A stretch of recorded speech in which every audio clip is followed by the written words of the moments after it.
La Jornada Zacatecas TV, un espacio de libertad.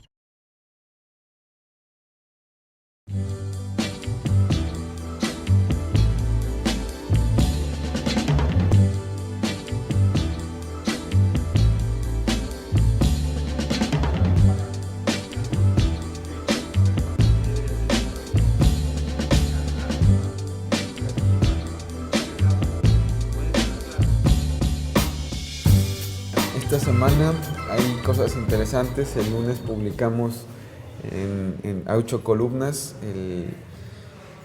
la contratación de empresas fachadas o fantasma o empresas que, digamos, están dando múltiples servicios para simular estos, más bien están ofreciendo facturas para simular servicios, operaciones, ¿no?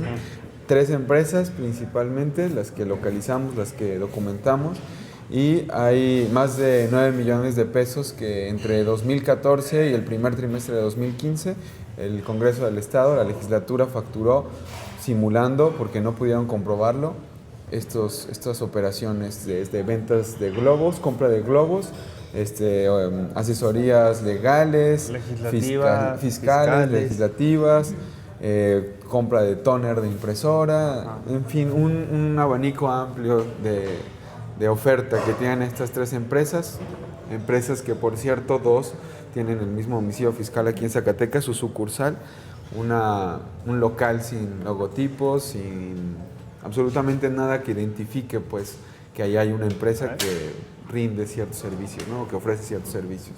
Elemento que ya de por sí se toma para meter a estas empresas a las listas del SAT como empresas negras en cuanto a venta de facturas por operaciones simuladas. Y precisamente ahora, pensando en el SAT, a mí lo que me parece preocupante de este caso, bueno, ya se publicó el lunes, estamos 4 días después, estamos a jueves, y todavía no ha habido una declaración oficial por parte ni del SAT ni de la PGR, a pesar de que se les ha buscado. Creo que eso, pues, da muestra de que, pues, la corrupción ni siquiera importa para desmentirla, ¿no? Ni siquiera para desmentirla importa, ¿no? Básicamente parece que diera igual estos casos y que no tienen pensado hacer nada al respecto, ¿no? Esa es la impresión que me da a mí. Sí, es preocupante también el silencio o la poca actividad que han tenido los diputados en manifestarse en estas circunstancias, ¿no? Porque este tema creo que los embarra a todos y creo que no están todos embarrados. Esa es mi esperanza, ¿no? Porque Soledad Luevano ha dicho que ella no participó en este tipo de situaciones y que le ha exigido, pero no es la misma actividad que tiene esta diputada frente a las denuncias que ha hecho sobre los baches o cuestiones menores. Sí son importantes las denuncias que ha hecho, hay que reconocerlo, pero en estos temas hasta que les incumbe a ellos, que es el problema es que es la Cámara de Diputados, ¿no? O sea, es el fiscalizador. Entonces, ¿quién fiscaliza al fiscalizador, no? O sea, la auditoría, por más que le mueva, pues no va a poder, porque, pues, son sus patrones los diputados, ¿no? Es este conflicto de intereses, y volvemos al tema de la importancia o la urgencia que es avanzar en la reforma o más bien avanzar en el tema de constituir el Tribunal de Cuentas, o como le llamen, ¿no? Una superfiscalía, etc. Sí, es de notar mucho esto de que las instancias, las instituciones que deberían de estar investigando, fiscalizando, esto no lo han hecho a 4 días. Desgraciadamente pasa eso mucho en el país. Está Richard Gere, está Gerardo Ruiz Esparza diciendo que no tuvo nada que ver con sus vacaciones OHL, un año de Tlatlaya, lo de la Casa Blanca, este señor de la basura que tenía prostíbulos y exonerado.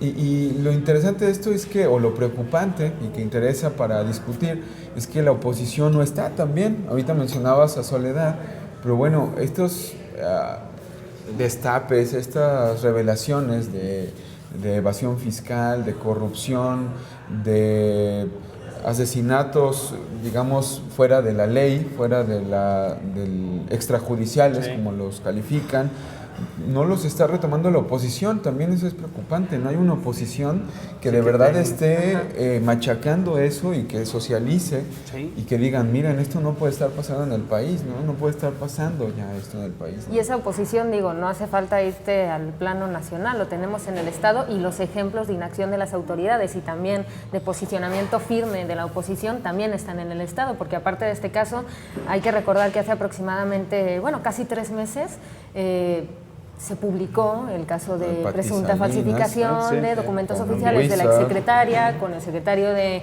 la Función Pública, todavía ahora, Guillermo Huízar, el de Turismo, Infraestructura y varios empresarios, y quedó en nada, pese a que también era un caso que debería haberse investigado de oficio, como en este caso de las empresas fachada del Congreso. ¿Y que tenemos? Nada. Posicionamientos de la oposición, ninguno. Acciones, ninguna. Entonces, ¿qué esperan? Y posicionamientos ahí quizá tibios o que en realidad no quieren entrar de fondo, ¿no? Cuando realmente es un tema de peso, un tema importante y que puede tener consecuencias, inclusive penales en los dos casos, la oposición dice, mejor me quedo aparte porque a ver qué me sacan vamos después. Metiendo nuestro costalito, ¿no? O sea, a nivel nacional está el más reciente de OHL, pero vienen casos tan terribles: Ayotzinapa, Tlatlaya, Casas Blancas, la casa de Malinanco, del secretario Videgaray, y así un montón de cosas que siguen sin resolver, sin castigarse.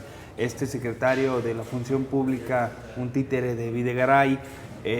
Pues si nos vamos a Zacatecas, también tenemos desde el maiceo de los diputados, que es obvio el audio, es clarísimo, y dicen que no hay indicios suficientes. Bueno, nunca hay indicios suficientes. Carajos tienen, ¿va? Pero eso sí tienen indicios para meter a alguien que roba un pedazo de pan, refundirlo en el cerezo.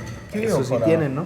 Para perseguir a un contribuyente que no lo encontraron en su domicilio y sancionarlo. Y fuerte, ¿no? Una y otra vez, además. Sí, a eso sí los hallan muy bien. Entonces, son estas diferencias que bueno, volvemos a lo que hemos platicado otras veces, que sí, pues son indicios de que no hay compostura en la clase política.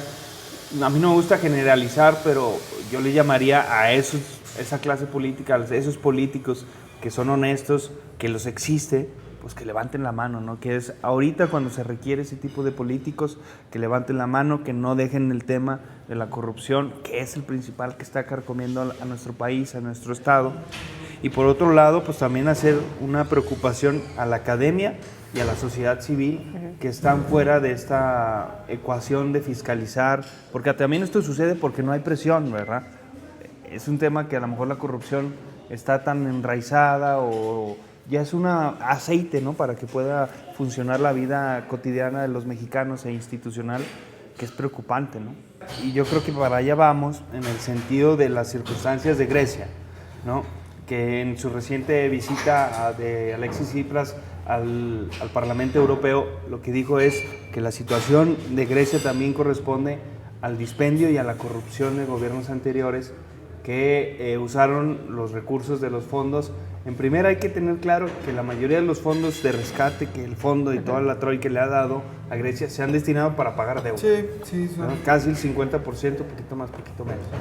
O sea, y de ahí pues súmale la corrupción y otra vez a muchas cosas, ¿no? Pero Grecia sí es un caso que deberíamos de estar que no debemos de dejar de observar, ¿no? En primera por el valor y dignidad que tuvo el pueblo griego de decir no hasta aquí, basta, ¿no? Y también de su dirigente de plantear esas cuestiones, de esa maniobra política para ganar un poco de legitimidad frente al Fondo Monetario, ¿no? Pero con el ejemplo de Grecia se pone también de manifiesto lo que decías antes de la necesidad de que la sociedad civil participe, ¿no? Una sociedad civil consciente, una academia consciente, una ciudadanía que realmente sea ciudadanía y realmente exija sus derechos como ciudadanía y pueda salir a la calle y decir ya no quiero esto, no. O sea, sí se necesita eso, aparte de que obviamente la oposición, su trabajo es ese. O sea, es oponerse a todo este tipo de casos, pero la sociedad civil también tiene mucho que ver. La cosa está en que, bueno, hay una distancia tremenda, pues, enorme, ¿no? Entre la sociedad griega a la mexicana, pues, o sea... Pero hacia allá hay que caminar, no digo que vayamos a llegar mañana, ¿no? Eso es a lo que voy, va. Sí. Muchos de aquí, a mí me sorprende que jóvenes políticos piensen que el tema del referéndum es una cortina democrática, le llamaban así ellos, o un populismo, ¿verdad? Entonces, yo prefiero que sean populistas y nos consulten si nos vamos a endeudar y en qué nos vamos a endeudar, porque ejemplos hay aquí, ¿no? O sea, tienes a Guadalupe, Zacatecas y el mismo gobierno del estado, donde supuestamente te venden el endeudamiento como una cuestión para sanear las finanzas, y resulta que está más endeudado que Como se lo dejan. como se lo dejaron, ¿no? Entonces, caray, pues ya no entiendes dónde está el saneamiento, ¿no? O sea, son cuestiones de legitimación incluso de los mismos gobiernos frente a cuestiones que no van a poder cumplir, ¿no? Es decir, si tienen problemas financieros, pues qué mejor, a ver, compañeros, solamente tenemos 10 pesos ciudadanos, ¿en qué no los gastamos? No, pues ya que el mismo pueblo decida. Así es. Y ya puedes decir, pues nomás tenemos 10 pesos, ustedes decidieron que gastáramos en lámparas, en drenaje, tal. Pues hasta ahí alcanzó, ¿no? Sí, pues es como más que paradojas, como el cinismo del discurso, de la retórica liberal, demócrata. Sí. Porque no es cierto, no son demócratas, no promueven la participación ciudadana. O sea, las imposiciones en la política monetaria han sido eso, imposiciones, no han sido una socialización de las políticas para decir, vamos a caminar por aquí, vamos a apoyar a estos, vamos a dejar de apoyar a estos otros. No, va a ser así, esta es la troika y se friega, ¿no? O sea, es el decálogo, si lo quieres bien, si no lo quieres, también, porque de todos modos lo vamos a aplicar. ¿Y tú crees, Raquel, que por ejemplo este movimiento de Grecia se pase para España? ¿Crees que tenga algún efecto? O sea, tal y como está el punto ahorita, creo que tiene que madurar un poco esa decisión que ha tomado Grecia, y en el momento en el que, por ejemplo, vaya madurando y sea una acción que empiece a tener unas mejoras, o sea, porque también implica, de acuerdo a los resultados que tenga Grecia, pues se verá realmente cómo ha estado funcionando, digamos, esa forma de actuar, ¿no? Y sí puede tener réplicas en varios países. En España, pues dentro de poco tenemos, no sé si alcanzaremos a ver los cambios en Grecia para noviembre. Lo dudo. Que son las generales, ¿no? Creo que es demasiado pronto. Aunque entonces esté el hay riesgo que ver, de que las adelanten, ¿no? Pues que yo sepa, todavía están en noviembre, pero no sé si ahora estén como proponiendo para adelantarlas, que no lo dudo, también precisamente para evitar que haya como una situación de desbandada mayor, ¿no?, de los partidos grandes. Pero sí, habrá que esperar a noviembre. Creo que va a ser muy pronto para relacionar igual los resultados de las elecciones con los cambios que haya podido o no haber en Grecia, porque es muy pronto.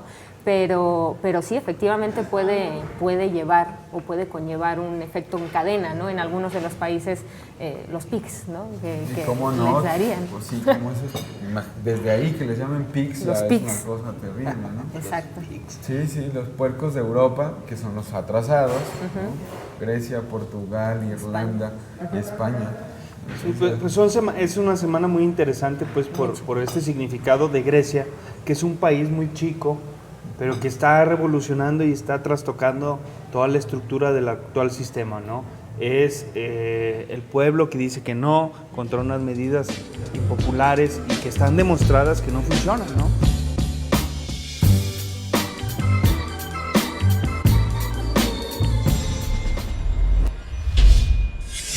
La Jornada Zacatecas TV, un espacio de libertad.